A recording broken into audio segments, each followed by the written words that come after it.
ഹേ സിനിമയിൽ അപ്പോൾ എല്ലാവർക്കും എൻ്റെ ചാനലിൽ സ്വാഗതം. എന്ന് കുറച്ച് സിനിമ അപ്ഡേറ്റ് ഉണ്ട്. ആദ്യത്തെ അപ്ഡേറ്റ് നമ്മുടെ ദൃശ്യം 3 പറ്റിയാണ്. സിനിമയുടെ ട്രെയിലർ ഇന്നലെ റിലീസ് ചെയ്തിട്ടുണ്ടായിരുന്നു. കിടിലൻ ട്രെയിലർ കട്ടാണ്. 2 മിനിറ്റ് 6 സെക്കൻഡാണ് ആ ട്രെയിലറിൻ്റെ ഡ്യൂറേഷൻ.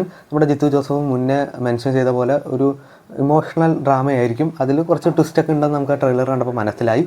ഇന്ന് നമ്മുടെ ജോർജ് കുട്ടി എങ്ങനെയായിരിക്കും അദ്ദേഹത്തിൻ്റെ നീക്കങ്ങൾ, അല്ലെങ്കിൽ ഇനിയിപ്പോൾ ഒരു മീഡിയ അറ്റാക്ക് പോലെയാണ് സിനിമ ട്രെയിലർ നമുക്ക് മനസ്സിലാവുന്നത്. പിന്നെ സിനിമയുടെ അഡ്വാൻസ് ബുക്കിംഗ് ഇന്നേ മുതൽ മെയ് 10 രാവിലെ 9 മണിക്ക് സ്റ്റാർട്ട് ചെയ്യാണ്.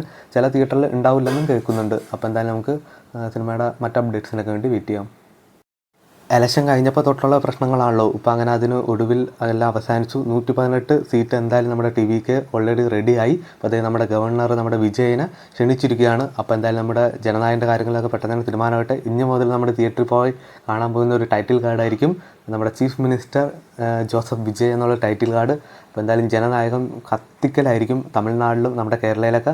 അപ്പോൾ എന്തായാലും നമുക്ക് വിജയനെ ഒരു ചീഫ് മിനിസ്റ്ററും നടനായിട്ടൊക്കെ നമുക്ക് കാണാം. അപ്പോൾ ഈ 2026 നമ്മുടെ വിജയനാണ് തൂക്കിയിരിക്കുന്നത്. അപ്പോൾ നിങ്ങളുടെ അഭിപ്രായങ്ങളൊക്കെ രേഖപ്പെടുത്താം. നിങ്ങൾ വിജയനെ നമ്മുടെ ഒരു നടനായിട്ട് മിസ് ചെയ്യുമോ, അല്ലെങ്കിൽ CM ആയിട്ട് നിങ്ങൾ ഹാപ്പിയാണോ എന്നൊക്കെ എന്തായാലും കമൻറ്റ് ചെയ്യുക. അപ്പോൾ ഇതുപോലത്തെ OTT വാർത്തകൾ സിനിമ വാർത്തകൾ അറിയാൻ വേണ്ടി ചാനൽ സബ്സ്ക്രൈബ് ചെയ്യുക, കൂടെ സപ്പോർട്ട് ചെയ്യുക.